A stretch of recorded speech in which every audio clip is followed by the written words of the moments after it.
Every daily word is written for not only what's going on in the world, but also in terms of what's going on within our own lives. So this is the daily word for Sunday, August 27, 2023, the very last Sunday in August. I join with others to build a more peaceful world. The world's problems can feel so overwhelming and its needs so great that I may wonder how my individual efforts can make much of a difference. But every action I take can contribute to world peace. I remember that there are people throughout the world who feel the way I do. So many are doing what they can do to bring light and love to their neighborhoods and communities. I feel comforted realizing I am not alone in my efforts, and how true this is. Peace begins with each person and inspires others as it spreads, uniting all the world's peoples to live and thrive in harmony and cooperation. We are meant to live in peace. I hold that vision and offer compassionate service as a way to make my dreams for world peace a reality for all of us. Let us then pursue what makes for peace and for mutual upbuilding. And this is from Romans 14:19.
Julie. Thank you, thank you, thank you. You know, I'm so blessed that Julie and all the choir, everybody, we all work together to make the message and the music and the words that you hear on a Sunday to give them more meaning. And Julie and I went back and forth. It was almost comical. That song, if you're not familiar with it, is by an artist by the name of Lauren Daigle. And I love Lauren Daigle's music. In fact, Roseanne has sung one of Lauren Daigle's songs here in church before. We just might be hearing that again. But the words to this particular song were just so in tune with what I wanted to share with you this morning. Because the power for the month of August is the power of will. And you know, there's lots of different meanings to the word will. And what I decided to focus on for this week's message was the difference between being willing and willful. And it's very interesting because Julie had, and I'm not even sure if this is the first song that she suggested, but somehow my little track went off some other different direction, and we were just not on the same page. And then finally, when I finally figured out what she was offering to share with you, I went, oh my gosh, that's perfect. But then that led me to thinking about how Anita, I love you, Anita. But Anita sometimes, as much as she claims to be so willing, to be so flexible, can get so willful. And it's like, I want it, you know, it's like I want it to be the way I want it to be. Now I know none of you would ever do that. But I did. And sometimes, maybe you don't get this way, but sometimes you don't even realize it.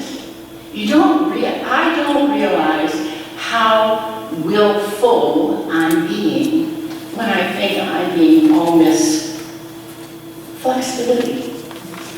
And here's one example. As many of you know, I have been quite ill. And I'm one of these people, just ask me, I will tell you, I never get sick. And I really don't. I very rarely get ill.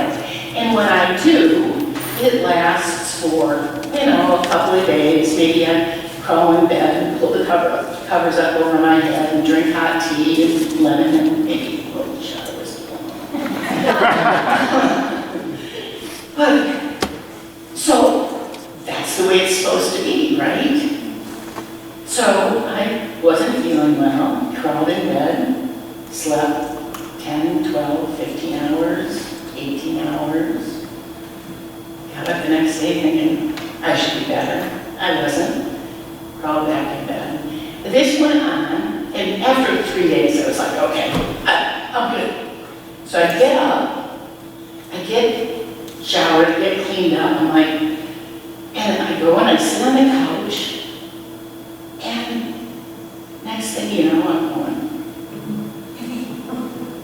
and my eyes are closing. I'm like, what the heck?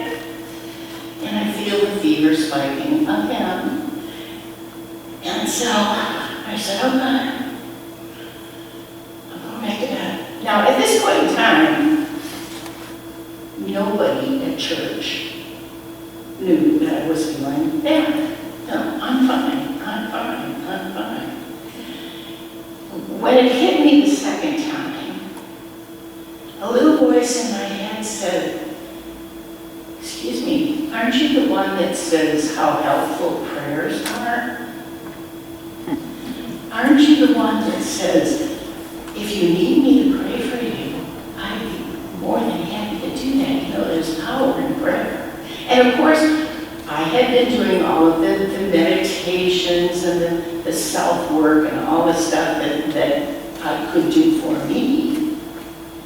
But my will to get better on my own, so to speak, with the help of divine presence, yes. But what do I need you guys for?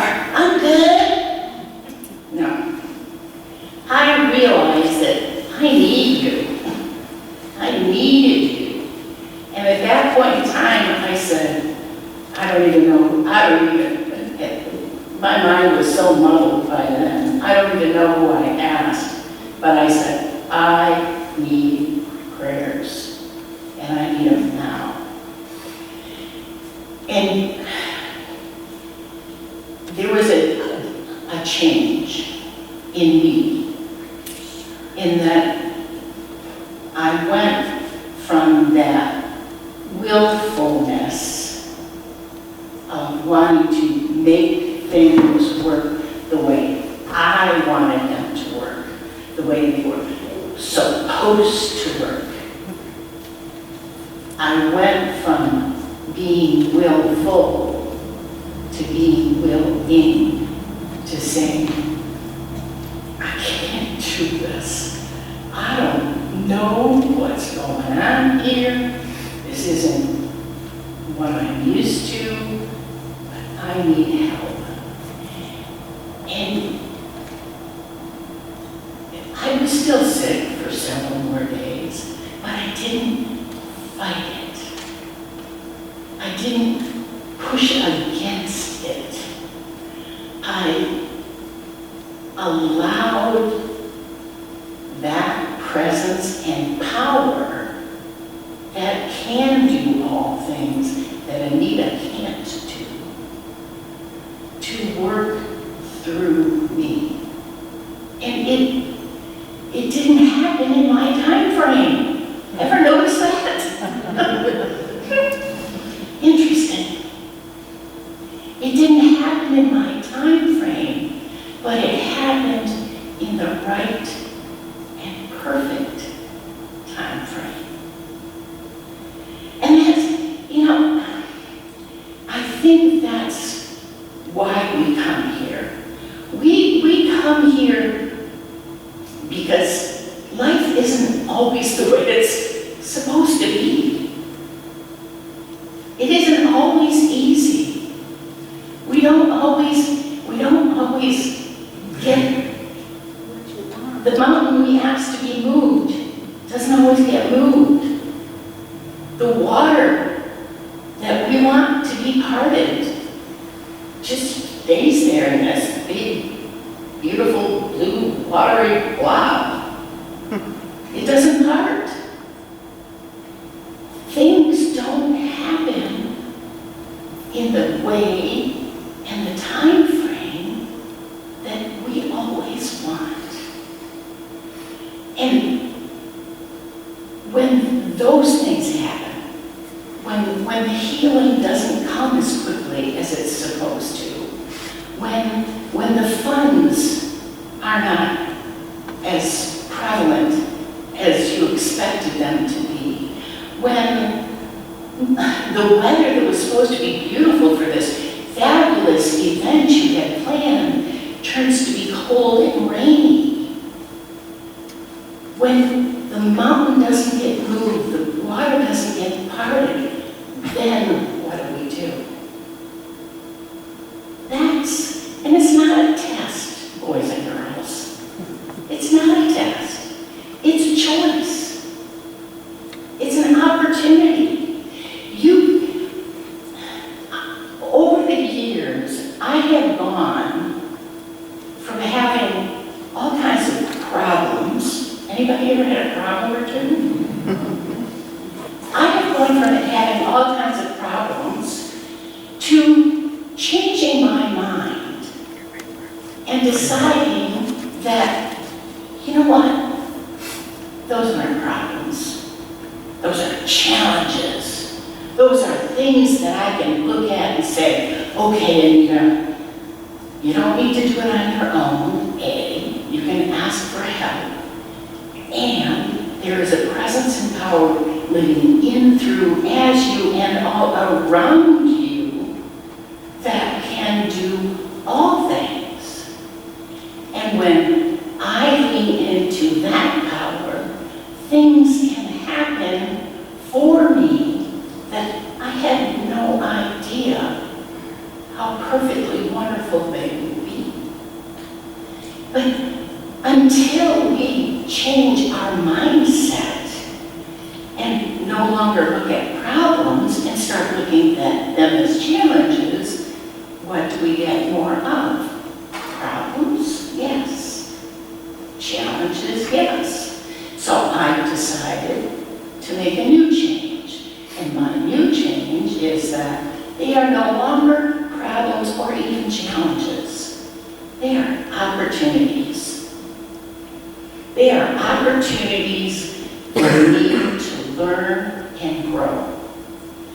And I was just reading something this morning, and the little article said that a survey was done, and it was actually at a church. And one of the parishioners was bedridden, so she said, "What can I do to help out, even though I'm stuck?" And so she was asked to make phone calls to let people of the community know that there was these classes coming up that they could avail themselves of.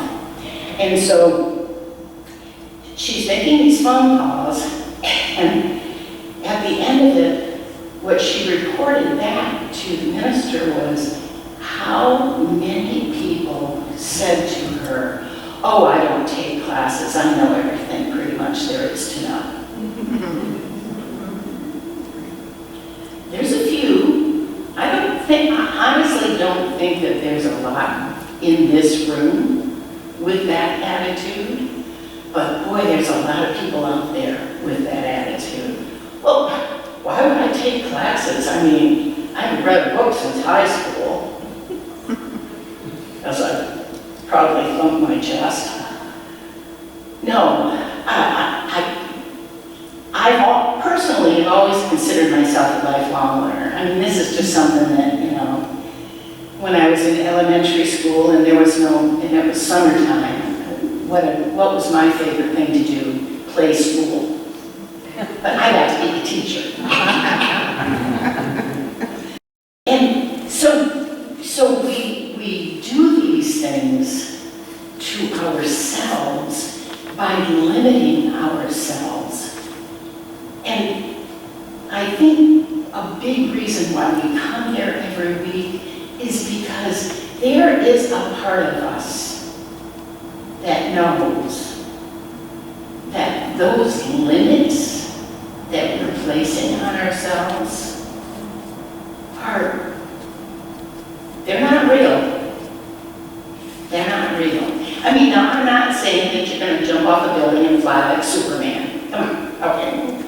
However, how many of us have turned down opportunities for travel, turned down opportunities for a promotion, turned down opportunities for a move that we said, "Oh no, I can't do that. I can't leave what I've known my whole life." And honestly, I'm probably as guilty, and I don't even like to use the word guilty because that's not really a good word. I've made choices that I can look back on and say, "Well, that was pretty stupid." But we can't change the past now, can we? But what can we do with the past? We can be willing to look at what happened back then and say, "I'm not going to go crazy about what resulted from that." So when this kind of opportunity is presented to me again, I'm going to be more willing to listen to guidance. I think the main difference between willingness and willfulness is what we're listening to. What power and presence are we listening to? Because, the human ego, and as long as we're in these physical forms, there's no getting away with it. I don't care if you live on a mountaintop in an ashram or Benedictine silent monastery or whatever. My guess is there's some stuff going on in there too. even though people try to run away from what's happening in their lives, it is not until we face what is happening and deal with it that we can move beyond it. The co-founders of Unity, Charles and Merle Fillmore, started this not because they wanted to start a new religion, but because Myrtle Fillmore had grown up, and I know many of you know this story, but it's always worth talking about. Myrtle Fillmore had grown up with the belief that she was a sickly child. And I know there are people that have been given that programming their entire lives. I have friends who every year they get their annual cold, or they get their annual flu, or they have this annual disease, and it's just part of the package. I chose not to accept that package personally, but a lot of people still do it. Because what we've learned through Unity teachings and through New Thought is that having a new thought, thinking about things differently, changes what happens in our lives. And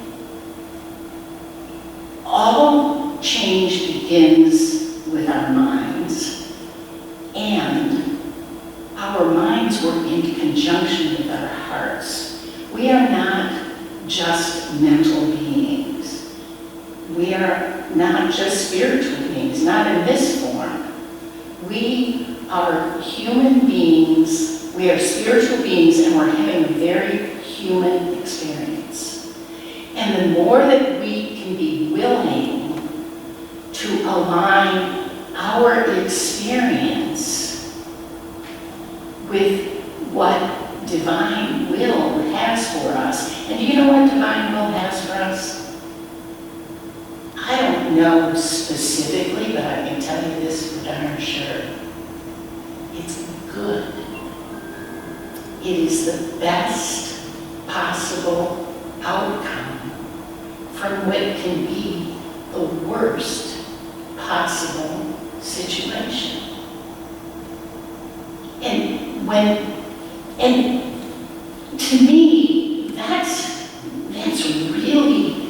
the heart of everything we teach. When we can be in the middle of a really crummy situation, maybe we're sick, maybe we're going through a personal crisis, maybe we have a relationship that's not happening the way we want it to happen.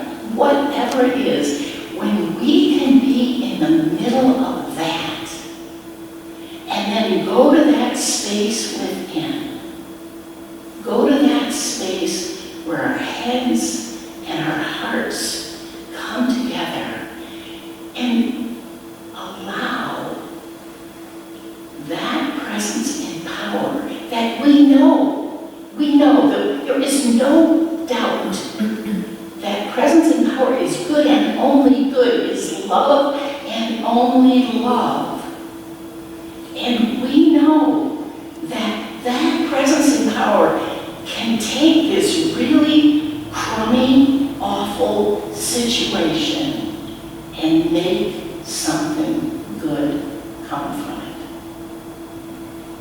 And when we get to that point, you know what?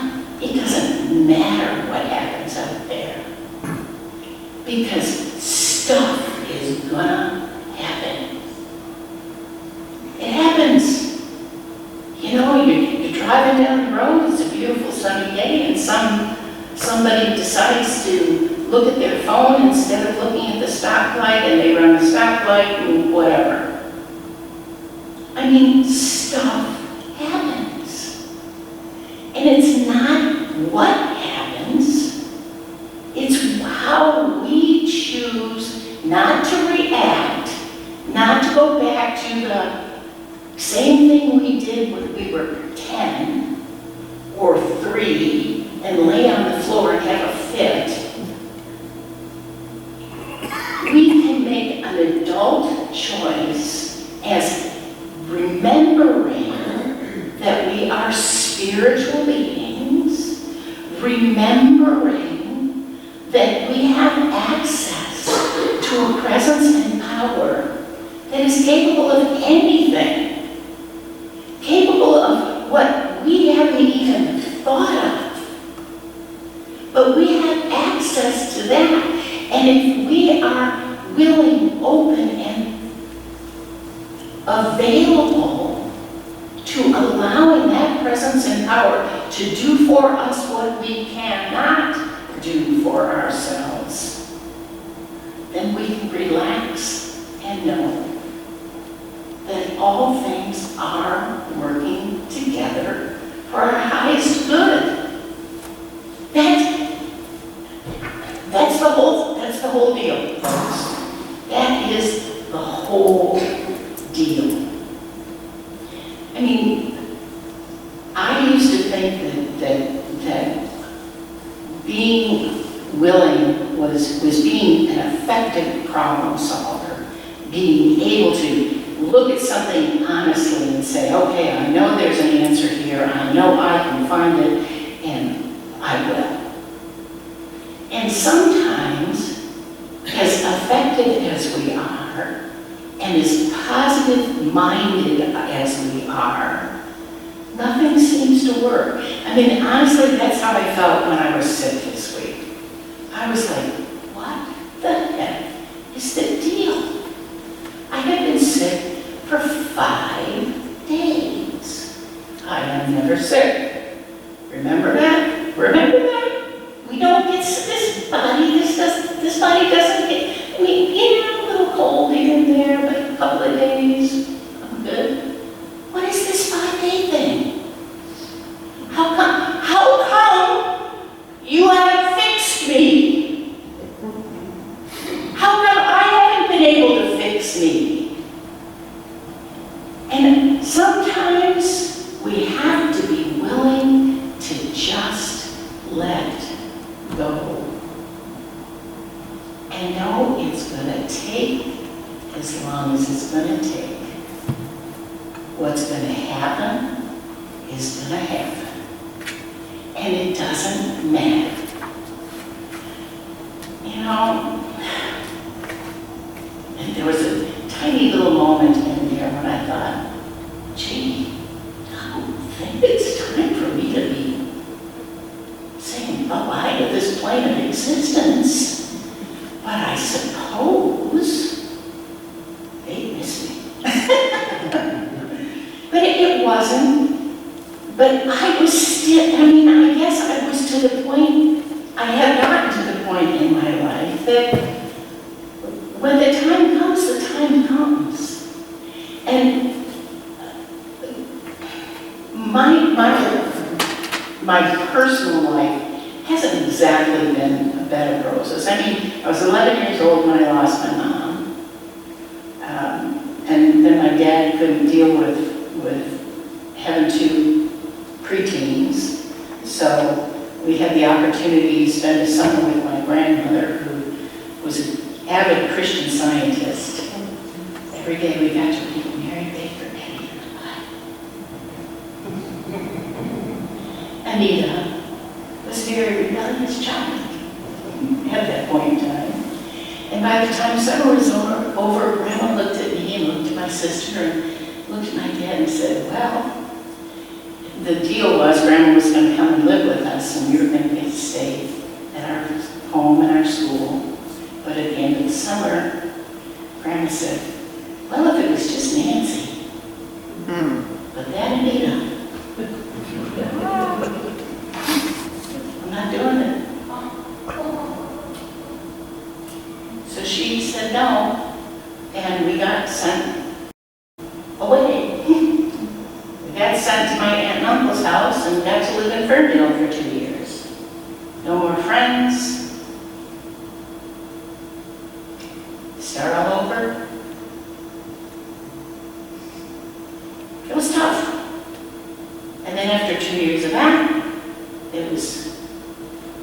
back to living in Rochester, where all of the friends made new friends.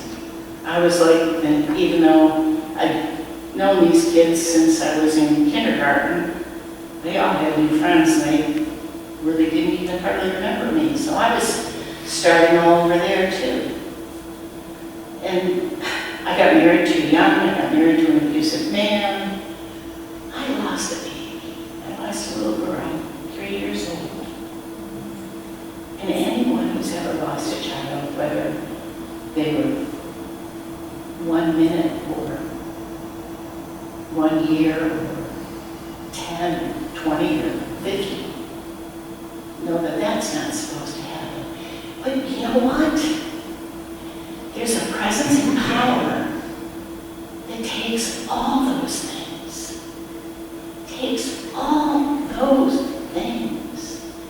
and makes them work together for your highest good. I know that. I believe that.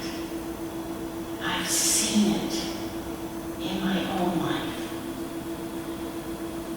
If it wasn't for all of those things that have happened in my life, I wouldn't be who I am or where I am today.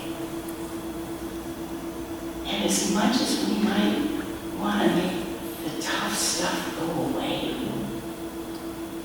it's the tough stuff that really makes us who we are. And when we move beyond that willfulness of saying, oh, I'm good, I don't need all that help stuff, I don't need those classes, I don't need to read the books, I don't need to exercise. Oh my God. I didn't say that.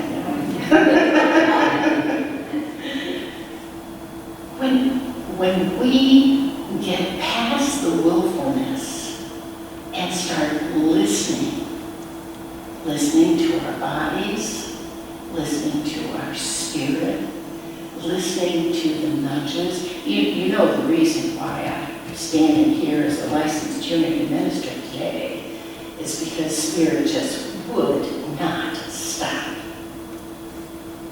I mean, I've been speaking in unity churches for 5 years.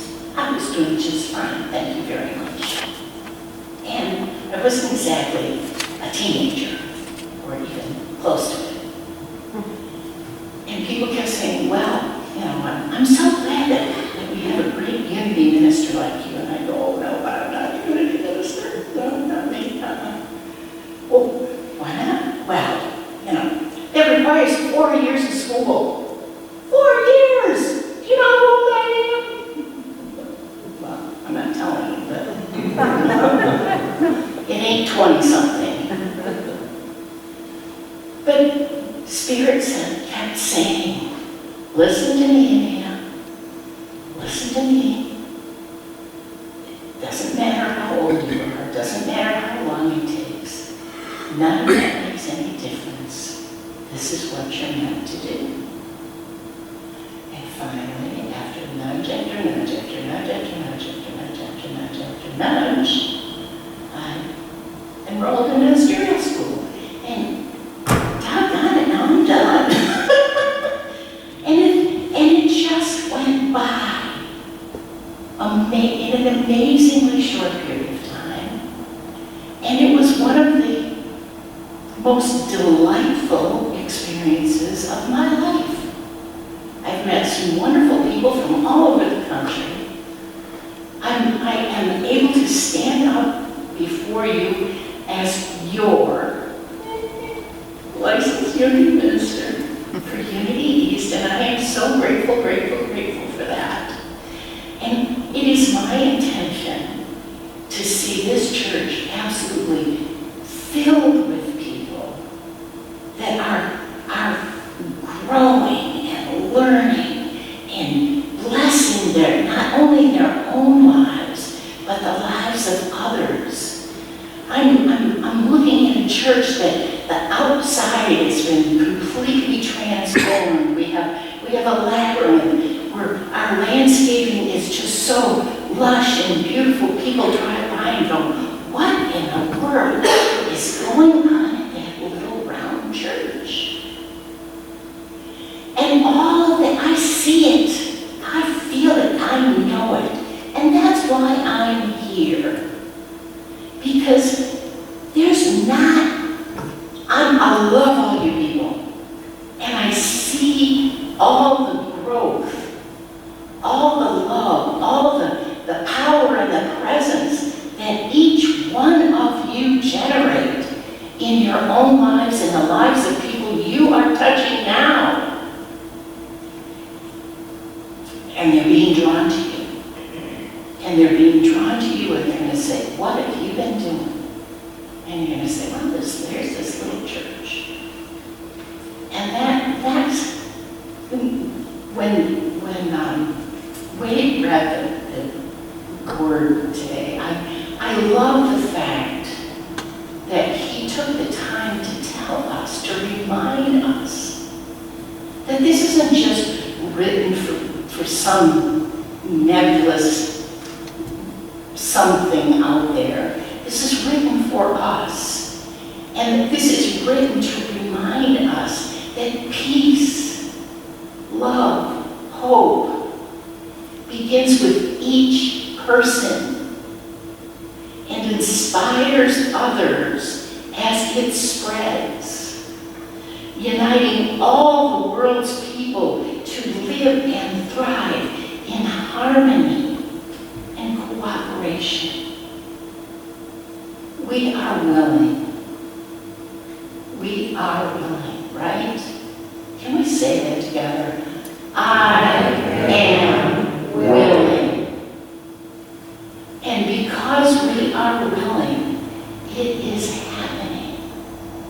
And I am so grateful for this church. I am so grateful for every individual who is here today, who is not here today, who has been here, who will come back, who has never been here, who may come. Because I believe that what we're doing here is having an impact on our community and our state, our country, and our world. And we are such a blessing and so very, very needed. And we are here willing. Namaste.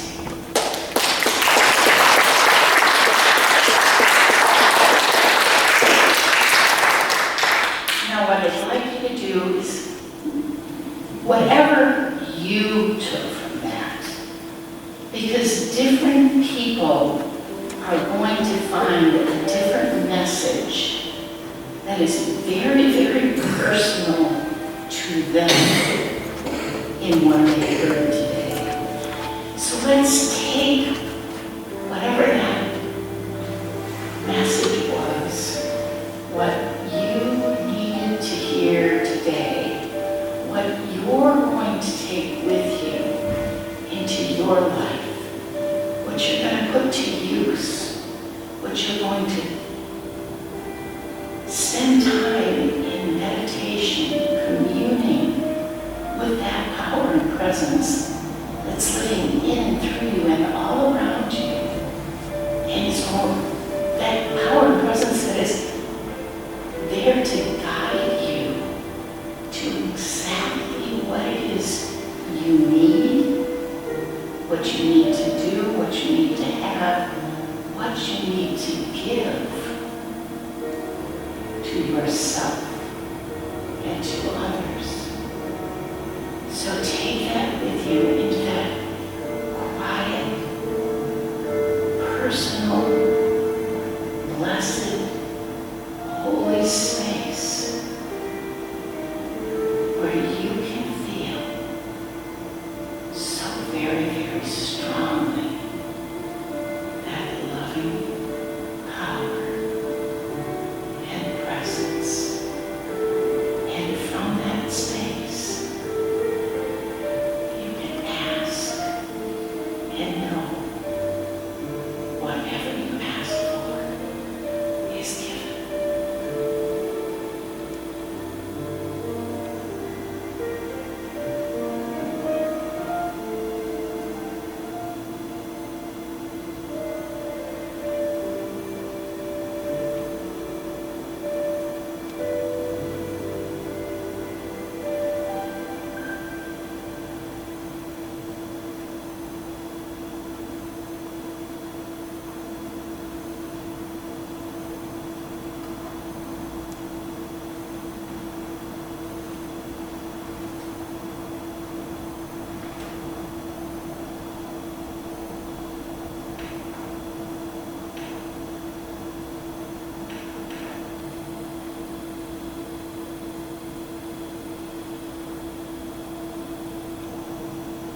divine presence, thank you. Thank you for answering. Thank you for guiding. Thank you for allowing us to be the vessel through which that holy presence and power can work. And recognizing that power and presence, we will now pray and sing together the Lord's Prayer.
All that I give, and all that I receive.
light of God surrounds us. The love of God holds us. The power of God protects us. The presence of God